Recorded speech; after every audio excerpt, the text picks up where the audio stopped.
இந்த நாளில் உங்களோடு கூட பேசும்படியாக தேவ சமூகத்தில் நான் காத்து கிடந்த போது ஆண்டவர் சொன்னார், யார் மேல் நம்பிக்கை வைக்கிறாய்?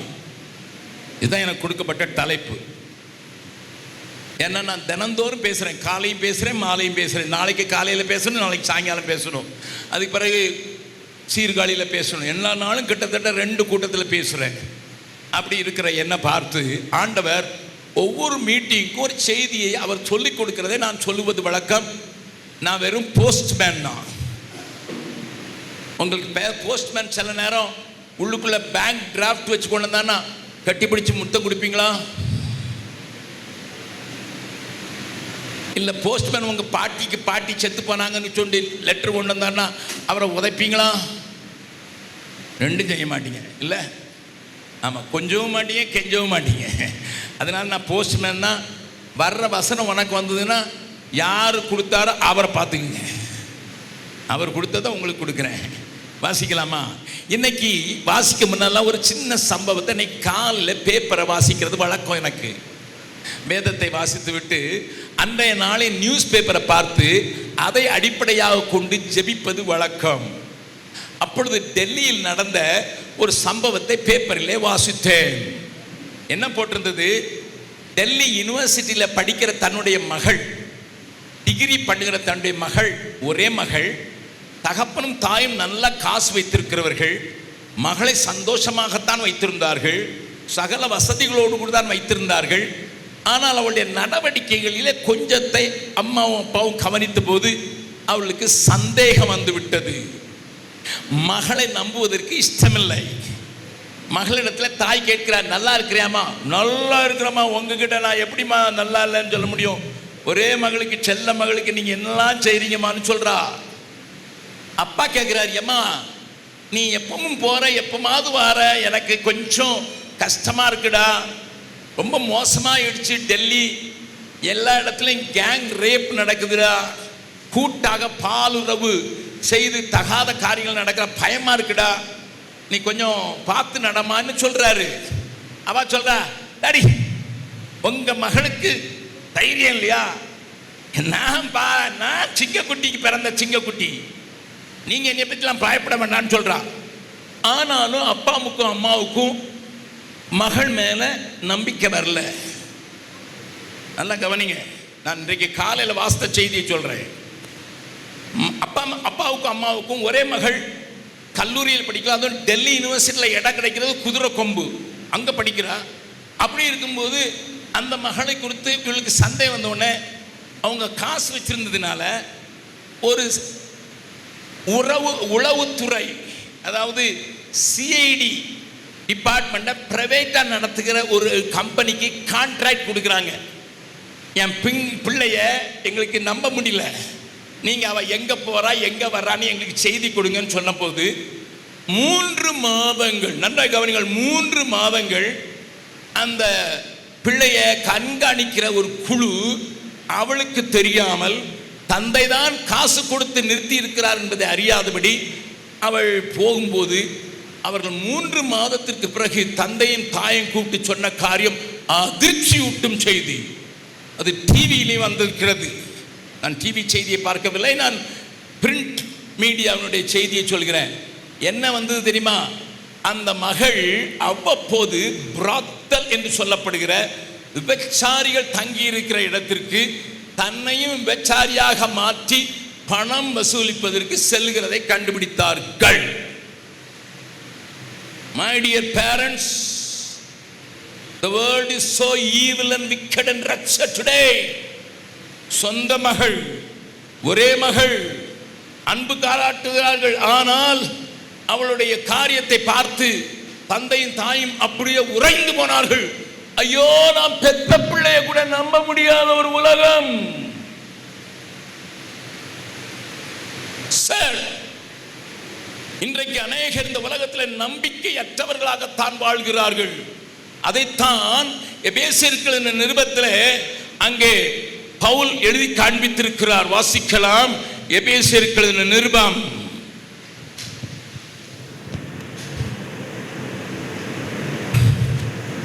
2வது அதிகாரம் 11வது 12வது வசனத்தை வாசிக்கிறோம்.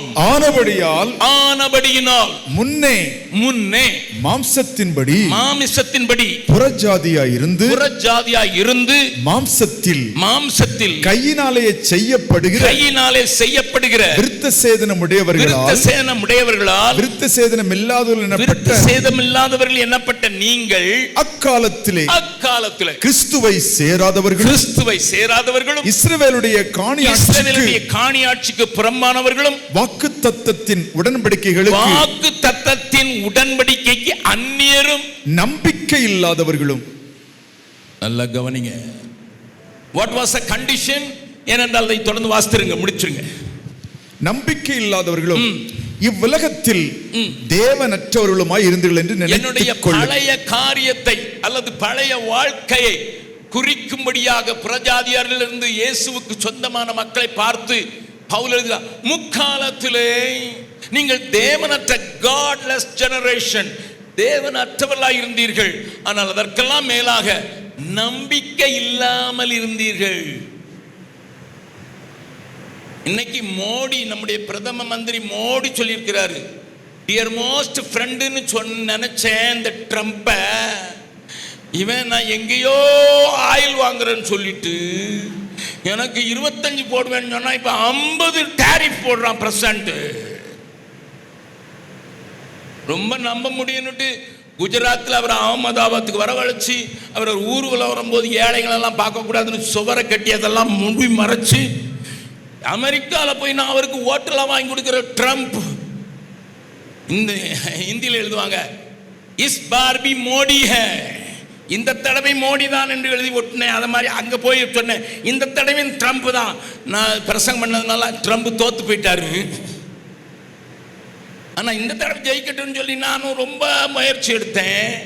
அந்த உயிருக்கு உயிரான நண்பரை நான் அப்படியே கட்டி பிடிச்சி எத்தனையோ தடவை அவரை கட்டி கட்டி பார்த்தேன். அந்த ஆள் இப்போ கட்டி ஆயிட்டானே. யாரைத்தான் நம்புவது? ஏழை நெஞ்சம். அரசியலையும் நம்ப முடியல, குடும்பத்திலையும் நம்ப முடியல. பக்கத்தில் இருக்க கையை பிடிச்சு கேளுங்க, உங்க புருஷனாவது உங்களை நம்புறாரா?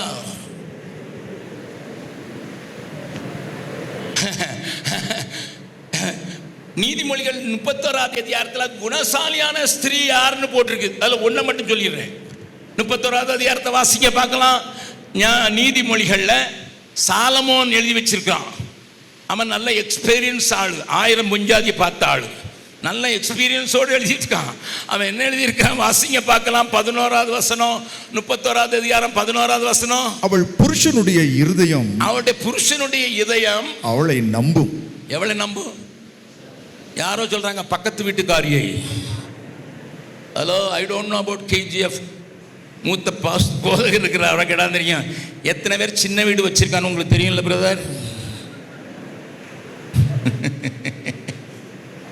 சின்ன வீடு வச்சிருக்கவங்கலாம் அல்லையோ சொல்லுங்க பார்க்கலாம். 1-2 கணக்குமே தூங்குறது அப்பதான் எந்திரிக்கும்.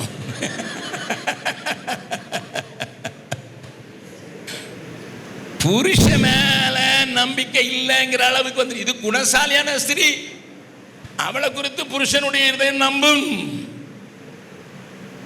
இன்னைக்கு நாள் தப்பினாலும் புருஷனை பெஞ்சாதி கொண்டுட்டா, பெஞ்சாதிய புருஷன் கொண்டுட்டான்னு சொல்லி எல்லா நாளும் பேப்பர்ல வருது.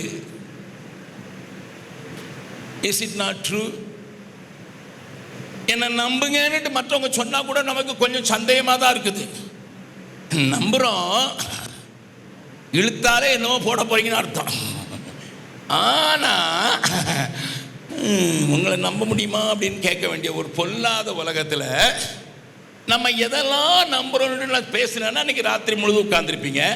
நான் எல்லாத்தையும் பேசாம கொஞ்சம் காரியத்தை மட்டும் கொடுத்து, கிறிஸ்துவை அறிந்திருக்கிற நீங்கள், கிறிஸ்து உடையவர்கள் என்று சொல்கிற நீங்கள், கிறிஸ்துவின் சபையில அங்கம் என்று சொல்கிற நீங்கள் எதன் மேல் நம்பிக்கை வைக்கும்ங்கிறது காட்டி முடிச்சுடுறேன். எதுக்கு நம்பிக்கை வைக்கணும்னு காட்டி முடிச்சுடுறேன். வேகமாக பார்க்க போறோம். வாசிக்க, முதலாவது வாசிக்கலாம். சங்கீத புஸ்தகங்கள் 20வது அதிகாரம். சங்கீத புஸ்தகங்கள் 20வது அதிகாரத்தில் சங்கீதக்காரனாகிய தாவீது சொல்கிறான், 7வது 8வது 9வது வசனத்தை வாசிக்கலாம். சிலர் ரதங்களை குறித்தும், சிலர் ரதங்களை குறித்தும், சிலர் குதிரைகளை குறித்தும், சிலர் குதிரைகளை குறித்தும் மேன்மை பாராட்டுகிறார்கள். மேன்மை பாராட்டுகிறார்கள். நாங்களோ எங்கள் தேவனாகிய கர்த்தருடைய நாமத்தை குறித்தே மேன்மை பாராட்டுவோம். அவர்கள் முறிந்து விழுந்தார்கள். நாங்களோ எழுந்து நிமிர்ந்து நிற்கிறோம். இது நம்புறவங்க மாத்திரம் ஒரு அல்லேலூயா சொல்லுங்க பார்க்கலாம். ஆமா, சிலருக்கு காரு வண்டி, ஆமா பெரிய வண்டி வச்சிருக்கிறாராம். ஆடி கார் வச்சிருக்காரு, BMW வச்சிருக்கிறாரு, ரோல்ஸ் ராய் வச்சிருக்கிறாரு. அதுல பெரிய பெருமை. யாராவது ஒரு சின்ன பையன் ABCD அந்த வண்டியில எழுதி பழகினான்னு வைங்க, அவங்க பிள்ளையேன்னு வைங்க, பெரிய ஆடி கார் வாங்கி அப்படியே எல்லாரையும் அப்படி அவர் இறங்கும் போதே அப்படிதான் பார்ப்பார். ஏன்னா ஆடியிலிருந்து இறங்குது ஆடுனாதான் முடியும்.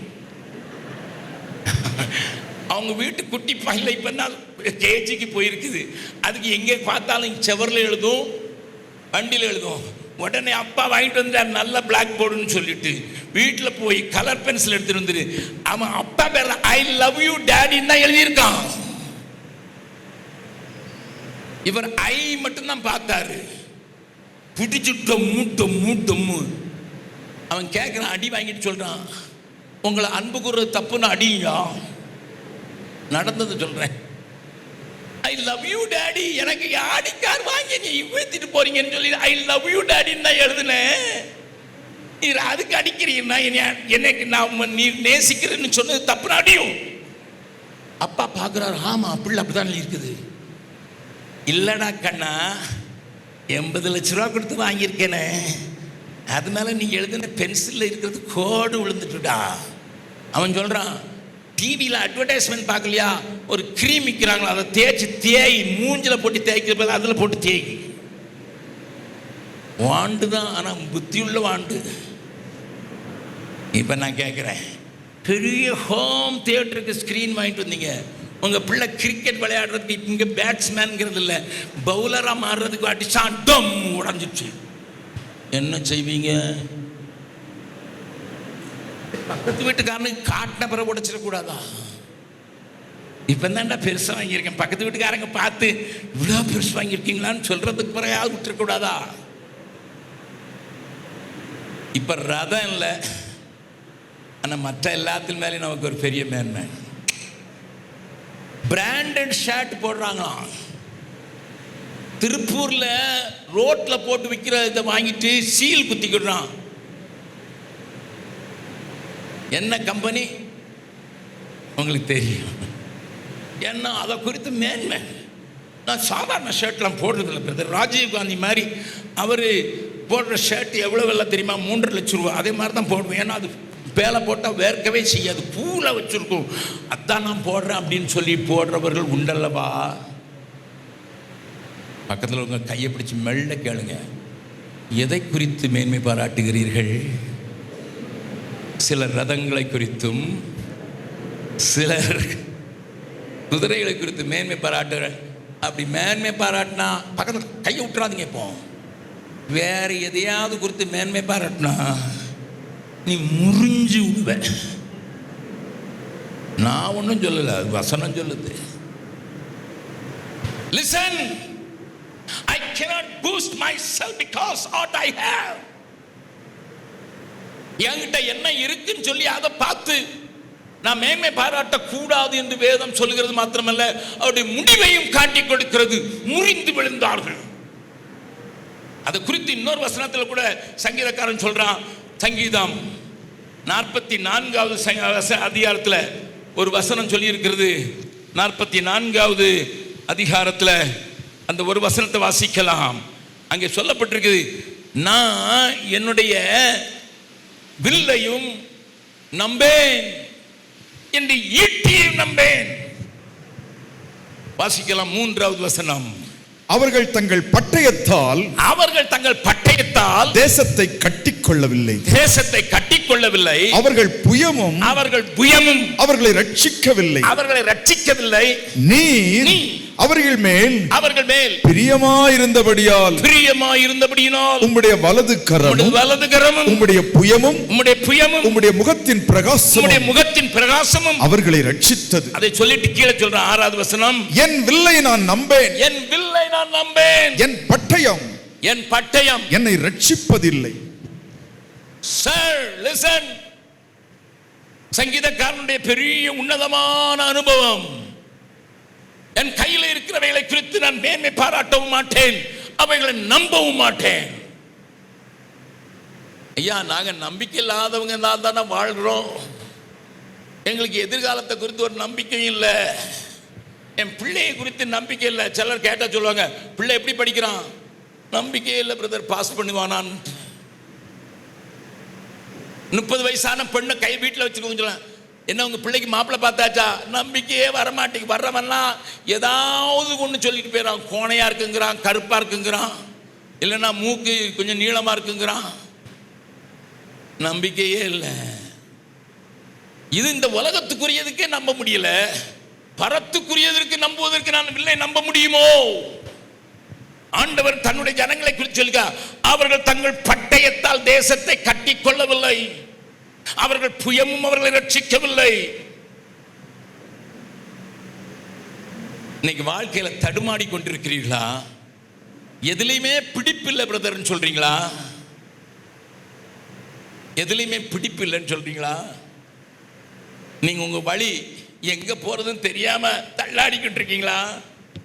யாரை நம்புறதுன்னு தெரியல, வீட்டில் நம்புறதா, வெளியில நம்புறதா, அரசாங்கத்தை நம்புறதான்னு தெரியாம தடுமாடி கொண்டிருக்கிறீர்களா? ஒரு அருமையான பாடல், பழைய பாடல், தெரிந்தால் என்னோடு கூட நீங்கள் சேர்ந்து பாடலாம். பாதை தெரியாத ஆட்டை போல அலைந்தேன் உலகிலே, நல்ல மேய்ப்பனாக வந்து என்னை மீட்டீரே, நல்ல மேய்ப்பனாக வந்து என்னை மீட்டீரே. கலங்கினேன் நீ என்னை கண்டீர், பதறினேன் நீ என்னை பார்த்தீர், கலங்கினேன் நீ என்னை கண்டீர், பதறினேன் நீ என்னை பார்த்தீர், கல்வாரி அன்பை நான் கண்டேன், பாவம் தீர நான் அழுதேன், கல்வாரியின் நண்டை வந்தேன், பாவம் தீர நான் அழுதேன், பாதை தெரியாத ஆட்டை போல அலைந்தேன் உலகிலே, நல்ல மேய்ப்பனாக வந்து என்னை மீட்டீரே, நல்ல மேய்ப்பனாக வந்து என்னை மீட்டீரே. என் காயம் பார்த்திடு என்னே, காயம் மாறிடும் என்னே, என் காயம் பார்த்திடு என்னே, காயம் மாறிடும் என்னே, நம்பிக்கையோடு நீ வந்தாய், உன்னையாக வருவேனே என்றே, நம்பிக்கையோடு நீ வந்தாய், உன்னையாக வருவேனே என்றே, பாதை தெரியாத ஆட்டை போல அலைந்தேன் உலகிலே, நல்ல மேய்ப்பனாக வந்து என்னை மீட்டீரே, நல்ல மேய்ப்பனாக வந்து என்னை மீட்டீரே. மேய்ப்பனுக்கு 100 ஆடுகள் இருந்தது என்று ஆண்டவர் சொல்லும் போது ஒரு ஆடு காணாமல் போய்விட்டது என்று சொல்லி என் வேதம் சொல்கிறது, அதை கண்டுபிடிக்கும் அளவும் until he found that, அதை கண்டுபிடிக்கும் அளவும் தேடி திரியாதோ. என்னுடைய பாதை சரியில்லை, நம்பிக்கையில் அங்க ஓடுறேன், எம்எல்ஏ பிடிச்சா கிடைக்கும், எம்பி பிடிச்சா கிடைக்கும் சொல்றேன், வார்டு கவுன்சிலர் கூட வர மாட்டேங்கிறான், கொஞ்சம் லஞ்சம் கொடுக்கிறேன்னு சொல்றேன், நடக்கல, மோதுறேன். ஒரு சின்ன மெல்லிய சத்தம் கேட்குது, இங்க இருந்தா வந்ததா, இன்னொரு தடவை கேட்கட்டுமா, அதான் வர முடியலையா, மாட்டிக்கிட்டுதான், முச்சொடியில புதர்ல மாட்டிக்கிடுச்சா, let me listen again. பயமா இருக்குது, ஓனாய் வந்துருமோன்னு நாட்டுக்கு, ராத்திரி ஆகுது, இனி யாரும் கண்டுபிடிக்க முடியாது, கரடி நிறைஞ்ச காடு. உன்னுடைய மெல்லிய சத்தத்தையும் உன்னுடைய சின்ன புலம்பலையும் என்ன ஏதோ சொல்கிறது, அவருடைய பெருமூச்சையும் கேட்டு இறங்கினேன். ஜபம் பண்ண கூட ஜலம் இல்லாம போயிடுச்சு பிரதர், நம்பிக்கை எல்லாம் போயிடுச்சு. I don't have strength to pray even. கேட்டு நானும் நீங்களும் இருந்தா நினைச்சோம், பகல் முழுதும் நான் சாப்பிடாம கொள்ளாம உன்னை மேய்ச்சதும் கண்ணாதுன்னுட்டு நீ தேடி வேற கண்டுபிடிக்கணுமா, போட்டு டொம்மு டொம்முன்னால போட்டு ஒரு கயிறு வச்சு கட்டி கரகரை இழுத்து வந்திருப்பேன். இது நான் ஐயரமாட்ட ஐயரெல்லாம் கேட்கலாம், ஒரு மெம்பர் உங்கள் சர்ச்சுக்கு வரமாட்டேங்கிறார், தேடி கண்டுபிடிச்சி வராலன்னா என்னையா செய்வீங்க? எனக்கு தெரியாது. நான் ஒரு ஐயரை சொல்கிறேன், எங்கள் ஊரில் நீ சந்தா கட்டலை, அதனால் நீ எனக்கு ஓட்டு போட முடியாது. இதுதான் சந்தா கட்டலையும் ஓட்டு போட முடியாதான். அட ஏண்டா வரலன்னு கேட்கல. எங்கள் மிஷினரி பிள்ளை ஒருத்தர் பாகல்பூர்னு ஒரு இடத்துல மிஷினரியாக வச்சுருந்தோம். இன்ஜினியரிங் காலேஜில் லெக்சராக இருந்தவர், ஆண்டவர் என்னை அழைக்கிறான்னு தூக்கி தூர போட்டுட்டு வேலையை 2 பிள்ளைங்களை கூட்டிக்கிட்டு வட இந்தியாவுக்கு வந்தார்.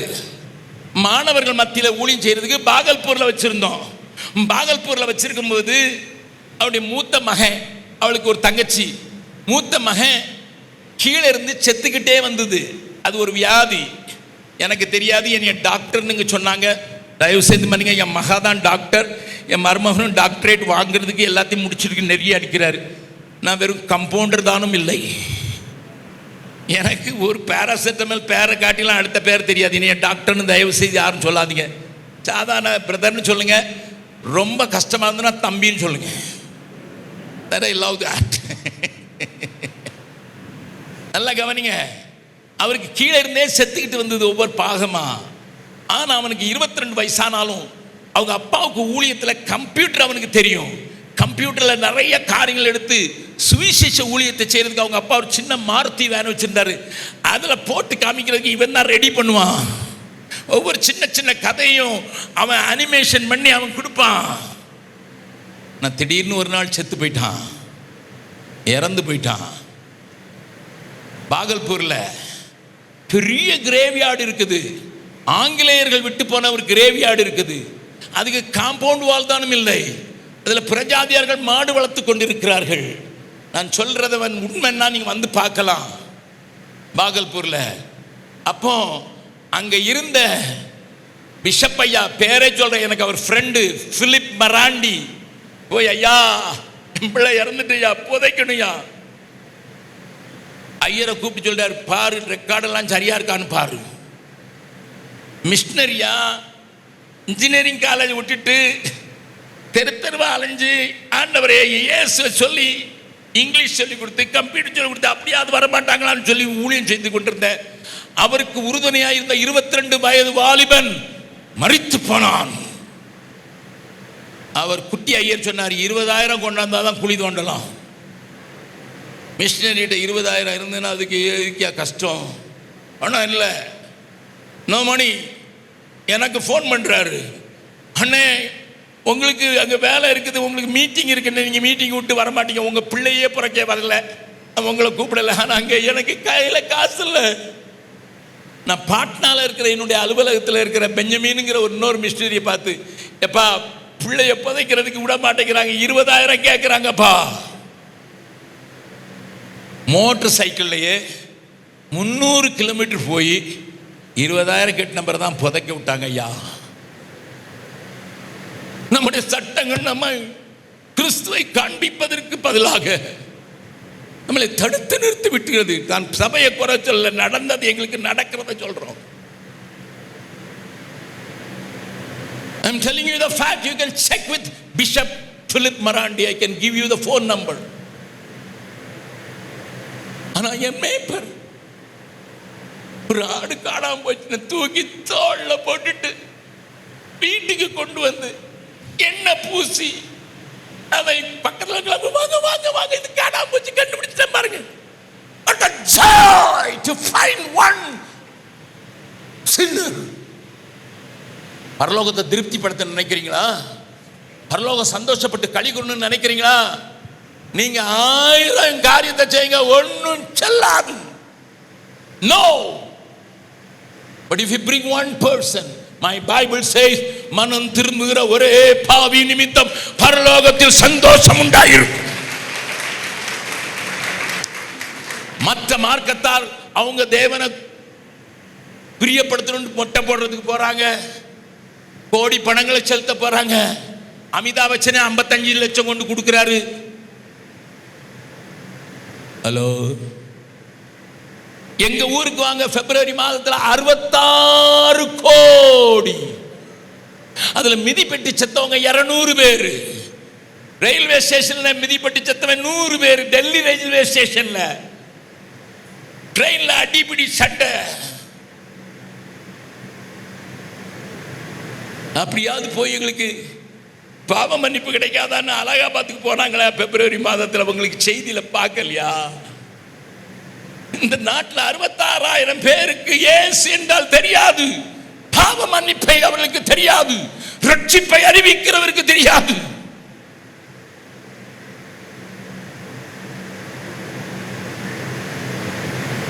மறுபடியுமாக 2வது கவியை மட்டும் அந்த பாட்டில் பாடுற என்னோடு கூட சேர்ந்து கண்ணை மூடி உங்களுக்கு அது தெரியணும். என் காயம் பார்த்துடு என்றீர், உன் காயம் ஆறிடும் என்றீர். ஒரு நேரம் ஒரு கண்ணை மூடி சிலுவையில் அறையப்பட்ட இயேசுவை கொஞ்சம் பார்க்கலாம்.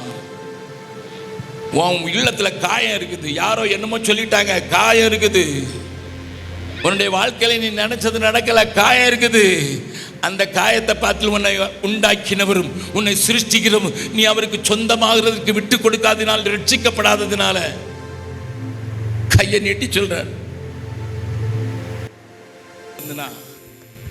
இந்த நாளில் உன்னை புதுப்பிப்பதற்காகத்தான் இந்த ரிவைவல் கேதரிங்கை திருச்சபை எங்களோடு கூட இணைந்து செயல்படுத்தி இருக்கிறது. You must be revived, rebirth. மறுபடியும் பழைய நிலைக்கு வந்துடணும் தான் இந்த கூட்டத்தை பெரிய பாரத்தோடு செலவு பண்ணி வச்சிருக்காங்க. Don't miss this opportunity. ஒன்றை மாத்திரம் இல்லை, உன் குடும்பத்தார, உன் ஊரார, உன் தேசத்தார நீ தேட வேண்டியது பொறுப்பு. சரி, சிலரை கேட்டா என்ன சொல்லுவாங்க தெரியுமா? யோபு என்கிற பெரிய ஐஸ்வர்யவான், பைபிளிலே முதலாவது எழுதப்பட்ட ஒரு புஸ்தகம் யோபுவின் புஸ்தகம் தான். ஆதியாகமம் எழுதப்படுவதற்கு முன்னதாகவே எழுதப்பட்டது. ஏனென்றா மோசே தான் நியாயப்பிரமாணம் கொண்டு வந்தாரு. ஆனா அதுக்கு முன்னதாகவே வாழ்ந்த யோபுவினால அவனுடைய புஸ்தகம் எழுதப்பட்டதுனால நியாயப்பிரமாணங்கிற ஒரு வார்த்தை கூட யோபுவின் புஸ்தகத்தில் இருக்காது.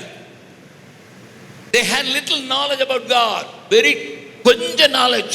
இன்னைக்கு நமக்கு இயேசு கிறிஸ்துவின் மூலமா பூரண அறிவு உண்டாயிருக்குது, அவனுக்கு இல்லை. அந்த நாள்ல அவர் என்ன எழுதினாருங்கிறத எல்லாத்தையும் சொல்றதுக்கு நேரம் இல்லை. ஒரே ஒரு காரியத்தை மட்டும் காட்டுறேன், வாசிக்கலாம். 31வது அதிகாரம், 31st chapter of Job, 24 இருந்து 28 வரைக்கும் வாசிங்க. நான் பொன்னின் மேல் என் நம்பிக்கையை வைத்து தங்கத்தை பார்த்து நீ என் ஆதரவு என்று நான் சொன்னதும் என் ஆஸ்தியை பெரிதென்றும் என் கைக்கு மிகுதியும் கிடைத்ததென்றும் நான் மகிழ்ந்ததும் சூரியன் பிரகாசிக்கும் போது அல்லது சந்திரன் மகிமையாய் செல்லும் போதும் நான் அதை நோக்கி என் மனம் ரகசியமாய் மயக்கப்பட்டு என் வாய் என் கையை முத்திக் கொண்டதும் நான் என்னன்னு தெரியுமில, நாமே சில பொம்பளை பிள்ளைங்களை பார்த்துருக்கேன், ஆம்பளை பிள்ளைய பார்த்துட்டா அப்படின்பா. அது ஒரு ஆவி, கெட்ட ஆவி அப்படின்பா. கொஞ்சம் நல்லா பாடிடக்கூடாது. எத்தனை பேர் கெட்டு போனான்னு தெரியுமா? ஃப்ளையிங் கிஸ்லேயே ஃப்ளை ஆயிட்டான். ஆனால் இவர் அப்படிலாம் இல்லை. அவர் மற்றவங்களெல்லாம் பார்த்து முத்த மாட்டார், தண்ணியை முத்தி விட. பக்கத்தில் கையை பிடிச்சி சொல்லுங்க, உங்களை பற்றி தான் சொல்கிறாங்க. கண்ணாடி முன்னால் நீங்கள் நின்று பண்ணுற சேட்டை அவ்வளோ அவருக்கு தெரியுது. சில லேடிஸ் என்னதான் இருந்தாலும் எனக்கு சுருட்டு முடிய கற்றுக்கிட்டு, சுருட்டி முன்னால் போட்டு வான்னு அழிக்கணும்ல, அதுக்காக முன்னால் போட்டு விடுவாங்க. ஹலோ, தன்னைத்தானே பாராட்டி கொள்றது எங்க தெரியுமா அதிகம் நடக்கும்? மிரர் முன்னால் தான். பக்கத்தில் உங்களை பார்த்து கேளுங்க, எத்தனை தடவை கண்ணாடி பார்க்குறீங்க ஒரு நாளில்? ஏன்னா பாரதம் சொல்லுது, கண்ணாடியை பார்த்துட்டு அந்த பக்கம் போனோன்னு மறந்துடுதான், மறுபடியும் பல்லில் கரை, இந்த சட்டையில் கொஞ்சம் இருக்கு அப்படியே. அப்பா கண்ணாடிக்கு வாயிருந்தாலும் ஆளும். ஏன்னா நம்மளையே முத்திக்கொள்ற. கலர் சரியில்லை தான், ஆனால் மூக்கு மொழியுமா இருக்கல. என் கண்ணை பார்த்தே சொல்றாங்களே மான்விழி, என் வார்த்தையை பார்த்து சொல்றாங்களே தேன் மொழி. ரோட்ல போறவன் சும்மா ஏதோ ஒரு சினிமா பாட்டா தேனையும் மானையும் சேர்த்து பேசினா எனக்காக பாடுறான் பாரு. அம்மா உங்களைத்தான் சொல்றேன்.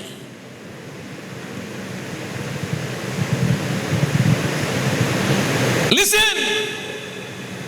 தங்கத்தை பார்த்து, தங்கமே தங்கம் நீ தான் என் ஆதரவு. நீங்க நான்லாம் சொல்லலைங்க. கல்யாணம் பேச்சு நடக்கும்போது சொல்லுவாங்க, போடுறதே போடுறீங்க, ஒரு 50 பவுனா போடுங்க, 50 பவுனா போடுங்க. அது உங்கள் ஊரை பற்றி எனக்கு தெரியல. எங்கள் திருநெல்வேலி மாவட்டம் நாகர்கோவில் கன்னியாகுமரி ஆட்கிட்ட தான் கேட்டு பாருங்க, சொல்லுவாங்க 1 கிலோ போடுவீங்களா 1.5 கிலோ போடுவீங்களா? நான் ஒரு வீட்டில் நேரடியாக கேட்டுட்டேன், எதுக்கு 1/2 கிலோ 1 கிலோங்கிறீங்க? பிரதர், ஏதாவது நடந்து போச்சுன்னா அதை விற்றாது சாப்பிட்டுடுவாங்கல்ல, அதை விற்றாது சாப்பிட்டுடுவாங்களாம். அதனால சிலர் புருஷன் சாகக்கூடாதுன்னு கயிறு மாதிரி தாலி கொடி போட்டிருக்கான், கயிறு சைஸ்ல. நீங்கள்லாம் பார்க்கறது இல்லையோ? எங்க ஊருக்கு அதுதான் கிடையாது. எங்க ஊர்ல தங்கம் போட்டாலே எம்பி ஆனாலும் பிடிச்சி இழுத்து அறுத்துட்டு போயிடுவான். இன்னைக்கு வரைக்கும் டெல்லி போலீஸ் கண்டுபிடிக்கல, தெரியுமா உங்களுக்கு?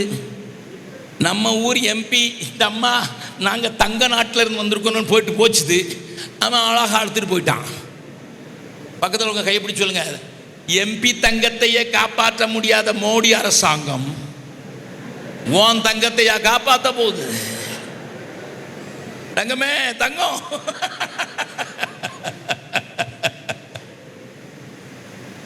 சிலர் மாமனார் வீட்டுக்கு முதல்ல போகும்போது மாமனார் வந்து அவருக்கு மைனர் செயின் போட்டு கொடுணுமா. என்ன செயின்? எங்க ஊர்ல சொல்ற பேர் சொல்றேன், மைனர் செயின். மாமனார் போடுற, நீ இங்க மேஜர் ஆகல, மைனராக தான் வந்திருக்க, சண்டை அடங்கி இருக்குன்னு சொல்ல வந்திருக்கிறாரு. என் பெஞ்சாதி என் மகா உன்னை அடிச்சு நொறுக்குவா, நீ மைனர் தான் போடுறதுக்காக மைனர் செயின் போட்டிருக்கவங்களாம் இல்லை இல்லையோ சொல்லுங்க பார்க்கலாம். மறைக்கிறான், பட்டனை போடுறான். மைனர் செயின் போட்டவனா 4 பட்டனை திறந்துட்டு காட்டுவான், எல்லாருக்கும் போட்டுக்காரன் மைனர். நீ உலகத்துக்கு நீ மைனர் என்னடா காட்டுற? உங்க மாமனாரே தான் சொல்லிட்டாருடா, நீ ஏஜுக்கே வரலன்னுட்டு.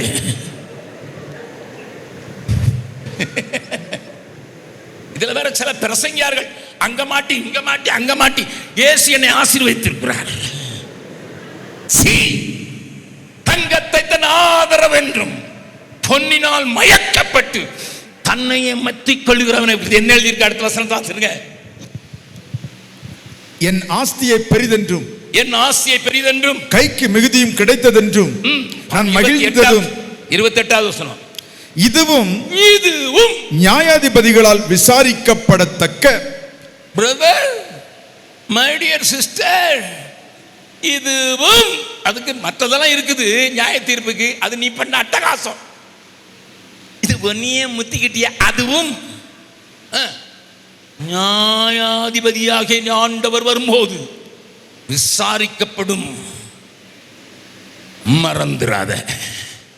வேதம் எழுதப்படுவதற்கு முன்னதாகவே பக்தன் யோபு எழுதி வைத்திருக்கிறான். நான் இத்தனை இருந்தும் வாழல. அப்படி இத்தனை எனக்கு இருந்தது, வாழல.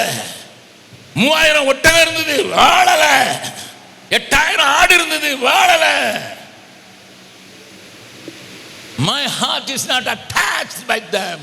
I am detached by the world. நான் உலகத்திலிருந்து பிரிக்கப்பட்டவன்.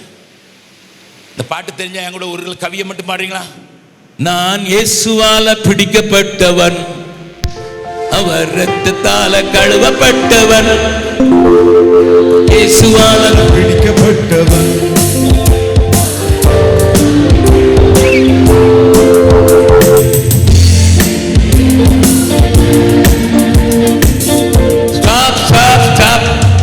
இவ்வளவு பெரிய பொய்ய, இவ்வளவு பெரிய சபையில, அது அகஸ்டின் ஜெபக்குமார் நிக்கிற சபையில செய்யற பாட்டு வேற. இதுல வேற எனக்கென்றும் ஒருவும் இல்ல.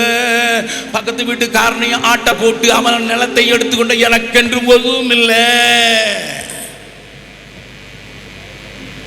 ஆட்டையை போடுற உனக்கு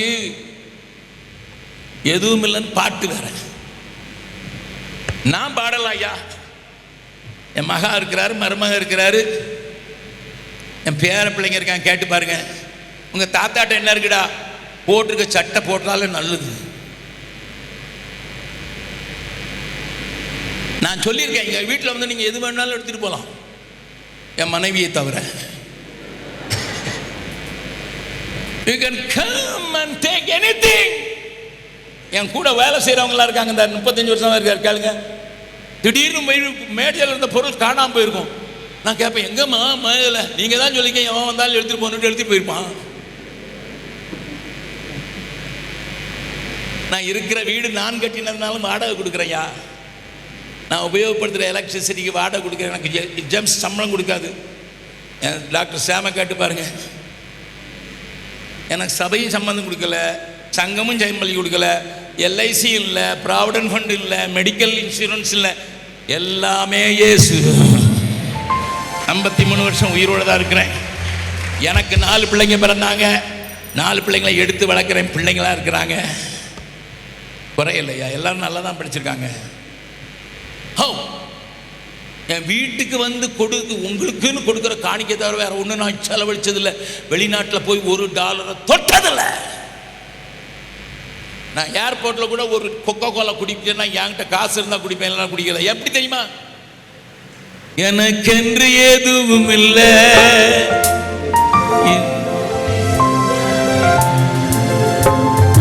எல்லாமே இயேசு,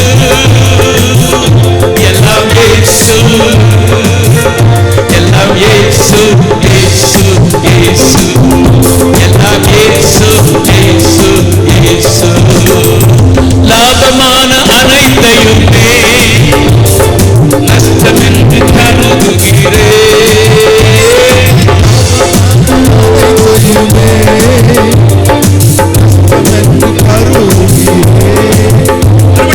லாபமான அனைத்தையுமே நஷ்டமென்று கருதுகிறேன்.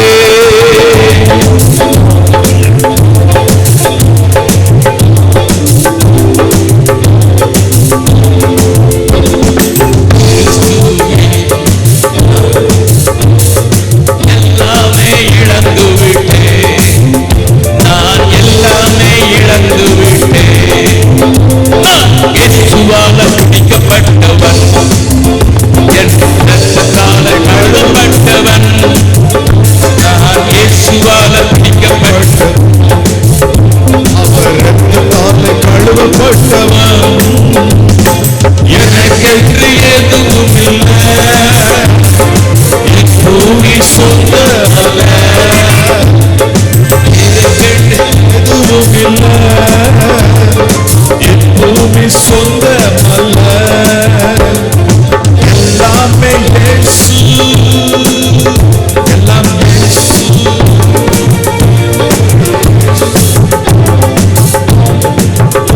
நான் சொல்றத கொஞ்சம் காது கொடுத்து கேட்கறீங்களா? நம்மளுக்கு ஒரு ஜனாதிபதி இருந்தாங்க, பிரதிபா பட்டேல்ன்ட்டு, ராஷ்டிரபதியா இருந்தாங்க. உங்களுக்கு ஞாபகம் இருக்கா? ஞாபகம் இருக்காது சிலருக்கு. அவங்களுக்கு வரும்போது, ராஷ்டிரபதி பவனுக்கு வரும்போது சின்ன ஒரு குட்டி யானை அந்த வண்டியில் கொஞ்சம் பொருளை எடுத்துகிட்டு வந்தாங்க. ரிட்டையர்ட் ஆகி அல்லது டேம் முடிஞ்ச உடனே வீட்டுக்கு போகும்போது 36 ட்ரக்கு போச்சு. இருந்ததெல்லாம் அழிச்சிட்டு போயிட்டாங்க. ஆனால் திரும்ப கொடுக்க வேண்டியதாகி போச்சு. ஆனால் அப்துல் கலாம் போகும்போது 2 சூட்கேஸ் கொண்டு போனார்.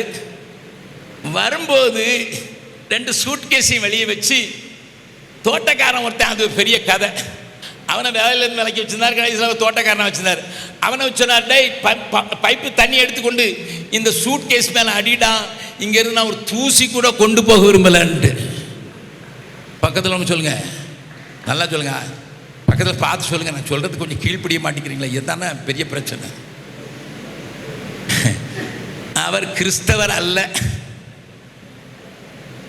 கிறிஸ்துவ ஸ்கூல்ல படிச்சாரு, ஆனா கிறிஸ்தவர் அல்ல. சொல்லுங்க, இப்ப முகத்தை பார்த்து சொல்லுங்க, கண்ணை பார்த்து சொல்லுங்க.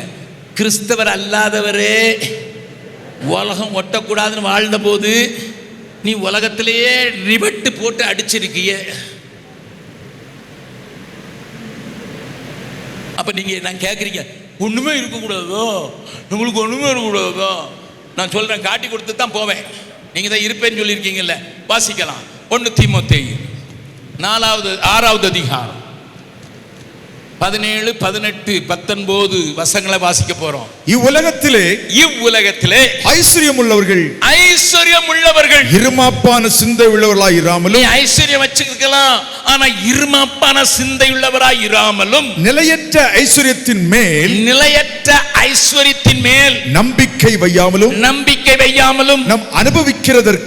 நாம் அனுபவிப்பதற்கு சகலவித நன்மைகளையும் நமக்கு சம்பூரணமாய் கொடுக்கிற ஜீவனுள்ள தேவன் மேல் நம்பிக்கை வைக்கவும். இதுதான் இந்த ப்ராஸ்பெரிட்டி தியரி பேசுறவங்க பேசுறது.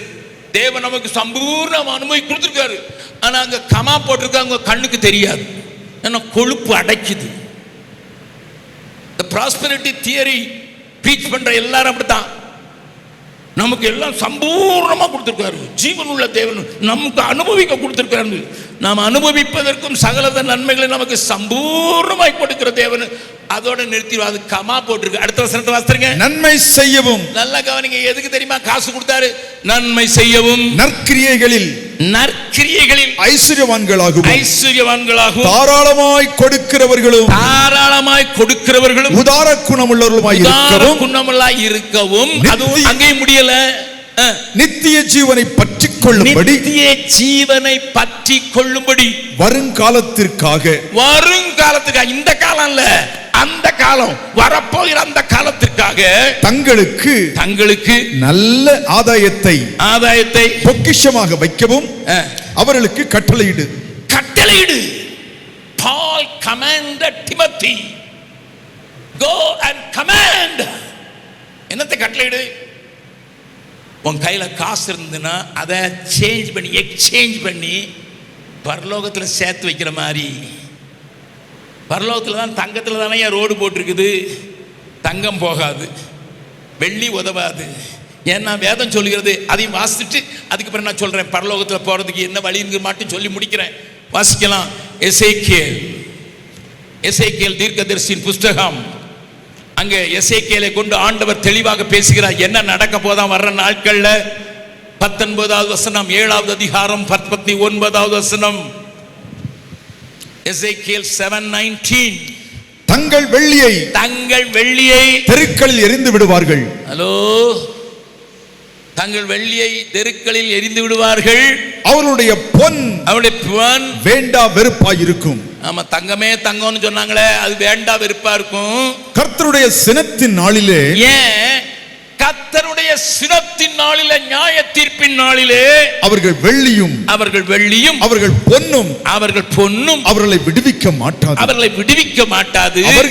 அவர்கள் அதனால் தங்கள் ஆத்துமாக்களை திருப்தியாக்குவதும் இல்லை. போதும். A time is coming, people will throw the gold on the street.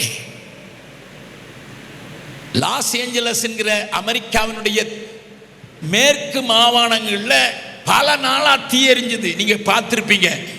பெரிய பெரிய சினிமா ஸ்டார், ஏன் இந்த வைஸ் பிரசிடெண்டா இருந்து அதுக்கு பிறகு தேர்தலில் தோத்து போன கமலா ஹாரிஸ் வீடு எரிஞ்சு போச்சு. ஒரு ஆளுடைய வீடு 400 மில்லியன், ஒரு மில்லியனுக்கு 8.5 கோடி, 400 மில்லியன் வீடு வச்சிருந்த ஒரு ஆளு எரிஞ்சு போச்சு.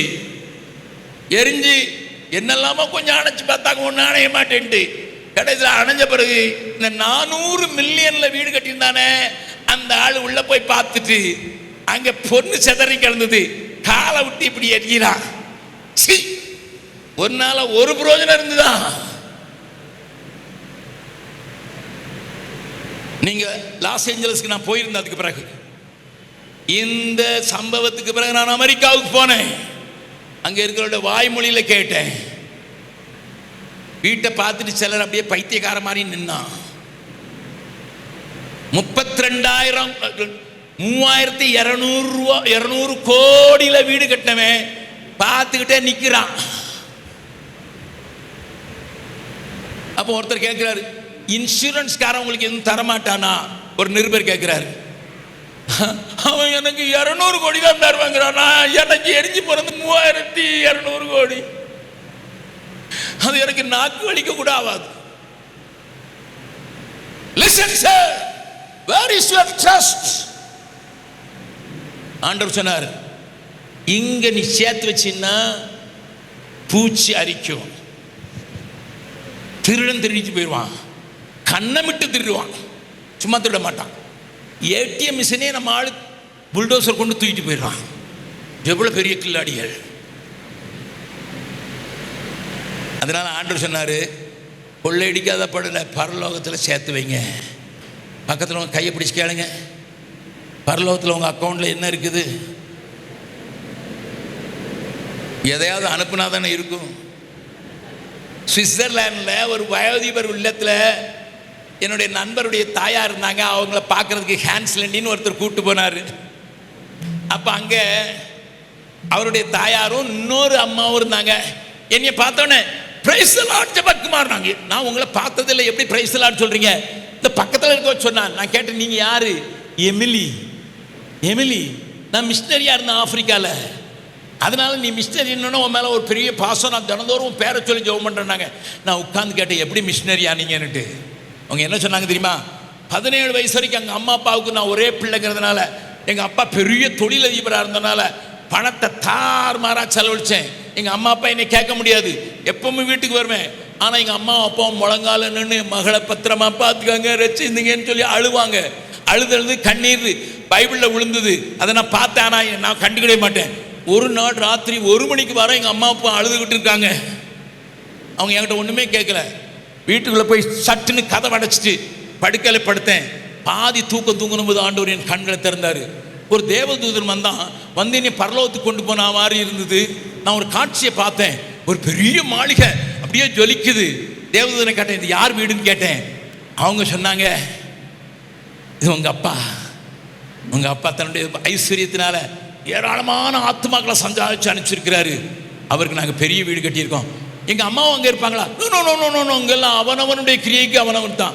அப்போ கொஞ்சம் தூரம் தள்ளிட்டு போயிட்டு இன்னொரு பெரிய வீடை காட்டினாங்க. ஒரு மிஷினரி சொன்னதை அப்படியே சொல்கிறேன். அதுவும் அதே அளவில் நல்லா ஜொலிச்சுது. இது யாருக்கு? எங்கள் அம்மாவுக்கு. அப்போ நினச்சேன், ஒரே பிள்ளை தான், எனக்கு நிறைய சேர்த்துருப்பாங்கன்னுட்டு. என் வீடு எங்கே இருக்குன்னு கேட்டேன். போகிறான் ஒன்றையும் காணும். ஒரு பொட்டல் காடு. நான் கேட்டேன், எங்கே இருக்குது? நீ 1 ரூபா கூட அனுப்பலை, நான் எப்படி கட்டுறது? நீ ஒரு ஆளையும் சம்பாதிக்கல, 1 ரூபா கூட கொடுக்கல, நான் எப்படி உனக்கு கட்டுறதுன்னு தூதன் கேட்டவுடனே கத்துனேன். எங்கள் அப்பா அம்மா உள்ளே வந்தாங்க. காலில் விழுந்து மன்னிப்பு கேட்டு இயேசுவை ஏற்றுக்கொண்டேன். 17வது வயசில் 19வது வயசில் ஆப்பிரிக்காவுக்கு போய் 36 வருடங்கள் நான் மிஷினரியா இருந்தேன். தனியா வாலிப பிள்ளையா போனதுனால என்னை கிறிஸ்தவர்கள் என்னை துன்பப்படுத்தினாங்க. என்னை கெட்ட கெட்ட காரியங்களை செய்வதற்கு அவர்கள் முயற்சி செய்தார்கள். இப்போ ஆப்பிரிக்கால இருந்து வந்துட்டேன். நான் என் மனம் பூரா அங்கே தான் இருக்குது. என் சகோதரா சகோதரியே, இயேசு சொன்ன ஒரு வார்த்தை மாத்திரம் சொல்லி நான் முடிக்கிறேன். லூக்கா எழுதின சுவிசேஷம் 16வது அதிகாரம் 9வது வசனம். நான் உங்களுக்கு சொல்லுகிறேன், நீங்கள் மாளும்போது உங்களை நித்தியமான வீடுகளிலே ஏற்றுக்கொள்ளுவார் உண்டாகும்படி அநீதியான உலக பொருட்களால் உங்களுக்கு சிநேகிதரை சம்பாதியுங்கள். நான் சொல்லல, இயேசு சொல்றார். உங்களை பரலோகம் ஏற்றுக்கொள்ள வேண்டும் என்றால் உங்களுடைய அநீதியான பொருள் கூட கொஞ்சம் வேற நித்திய ஜீவனுக்கு நேராக வழி நடத்தியிருக்கணும். என்ன செய்கிறாய் நீ? இங்கேருந்து 10 ட்ரெயின் போகுது பெங்களூருக்குன்னு சொன்னாங்க. வேலைக்கு போகிறவங்கலாம் போகிறாங்க. அதனால தான் இங்கே கொஞ்சம் கூட்டம் நிறையா இருக்குன்னு சொன்னாங்க. Very good. பெங்களூருக்குள்ள எதுக்கு போகிறீங்க? சமாரிய ஸ்திரீன்னு ஒரு விபச்சாரி 6 புருஷனோடுக்குள்ள கடைசி ஆள் கூட ரிஜிஸ்டர் பண்ணாமலே வாழ்ந்துக்கிட்டு இருந்தா. Live together. அவா ஏசுன்னு கண்டுபிடிச்ச உடனே குடத்தை அங்கே வச்சுட்டு ஊருக்குள்ளே போய் எல்லாரையும் பார்த்து கூட்டிகிட்டு வந்துட்டாளாம். இப்போ பக்கத்தில் கேளுங்க, சிட்டிக்குள்ளே எதுக்கு போகிறீங்க? சில்க் வாங்குறதுக்கு. நல்லது வேணும். நான் அதனால தான் ஒரு பாடலை எழுதினேன். இந்த பாடலுடைய கடைசி கவி, வருக இந்நாள் சமீபமே, வல்லமை தேவன் வெளிப்படவே, வருக இந்நாள் சமீபமே, வல்லமை தேவன் வெளிப்படவே, பூமி அழியும் பூதலம் எரியும், பூமி அழியும் பூதலம் எரியும், சேர்த்திட்ட பொக்கிஷம் யாருக்கு சேரும், சேர்த்திட்ட பொக்கிஷம் யாருக்கு சேரும். விசுவாசியை நினைத்து பார், நிலைப்பவைகள் நித்திய ஜீவன் பெற ஓடி வருவாயே இன்றே, பாடி மகிழ்வாயே அன்றே, ஓடி வருவாயே இன்றே, பாடி மகிழ்வாயே அன்றே. விசுவாசியே நினைத்து பார், நிலைப்பவைகளை நாடு, நித்திய ஜீவன் பெற. நீ போகவிடில் யார் போவார், இப்போதில்லாவிடில் எப்போ, நீ போகவிடில் யார் போவார், இப்போதில்லாவிடில் எப்போ, கணக்கு கேட்பார் என்ன செய்வாய், கணக்கு கேட்பார் என்ன செய்வாய், கண்ணீர் வீடுவாயோ கர்த்தரை கண்டு, கண்ணீர் வீடுவாயோ கர்த்தரை கண்டு. எல்லாரும் கண்களை மூடலாம். தயவு செய்து என்னை பொறுத்துக் கொள்ளுங்கள். 10 மணி ஆகிறது. இன்னும் அதிகமான காரியங்களை உங்களுக்கு சொல்லி காண்பிக்க வேண்டும் என்ற ஆசை உண்டு. ஆனாலும் தேவன் உங்களோடு கூட பேசி இருக்கிறார் என்று நான் நம்புகிறேன்.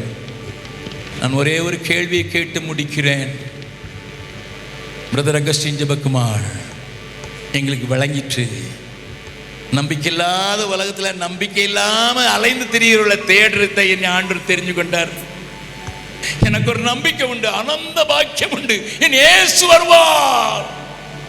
நான் தெரியாம கோடி கோடி எங்க இந்தியாவில் பாவ மன்னிப்புக்காக 66 கோடி சண்டை போட்டு மிதிச்சாயிலும் அந்த நதியில மூழ்கிறதுக்கு வருவாங்கன்னா நாங்க சும்மா இருந்துட்டோம்.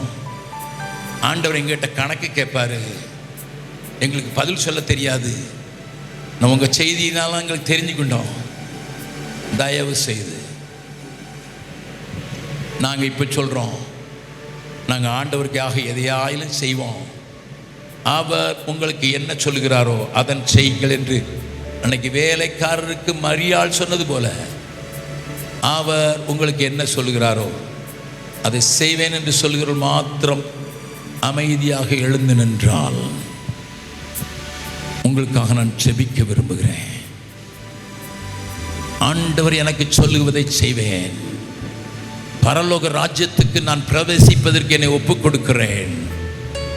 நித்திய ஜீவனை சுதந்திரித்துக் கொள்வதற்கு இதுதான் வழி என்பதை இன்றைக்கு கண்டுகொண்டேன். என்னுடைய ஆதரவு என்னுடைய சொத்தின் மேலே, என்னுடைய பேரின் மேலே, என்னுடைய பணத்தின் மேலே, என்னுடைய பேங்க் பேலன்ஸில் இருக்கிறதெல்லாம் உடை தெரிந்து நானும் ஒப்பு கொடுக்கிறேன். என் ஆத்மா சரீரம் and whatever I have I surrender before God என்று சொல்லுகிறவர்கள் அமைதியாக எழுந்து நிற்கிறீர்கள். முடியலை பிரதர், இது முடியாதுன்னு சொன்னால் உட்கார்ந்துக்கிடலாம். நான் உங்களை தப்பாக நினைக்க மாட்டேன். தங்கச்சிமா உனக்கு முடியாதுன்னா விட்டுலாம், நீ உட்கார்ந்துக்கிடலாம். My dear sister, if you say it is impossible, please sit. I will not question you, I will not doubt you, I will not despise you. If you say here I am, கண்களை மூடுவோம், வலது கரத்தை மாத்திரம் தூக்குவோம். அர்ப்பணித்தேன், நான் அர்ப்பணித்தேன் என் ஆவி ஆத்ம சரீரம் அர்ப்பணித்தேன். அப்பா என்னை முழுவதும் அர்ப்பணித்தேன் ஐயா. உயிரோடு இருக்கும் நாளெல்லாம் உமக்கு சொந்தம் ஐயா. அப்பா உன்னை முழுவதும் அர்ப்பணித்தேன் ஐயா. உயிரோடு இருக்கும் நாளெல்லாம் உமக்கு சொந்தம் ஐயா. அர்ப்பணித்தேன், நான் அர்ப்பணித்தேன், அர்ப்பணித்தேன், நான் அர்ப்பணித்தேன் என் ஆவி ஆத்ம சரீரம் அர்ப்பணித்தேன். என் ஆவி ஆத்ம சரீரம் அர்ப்பணித்தேன்.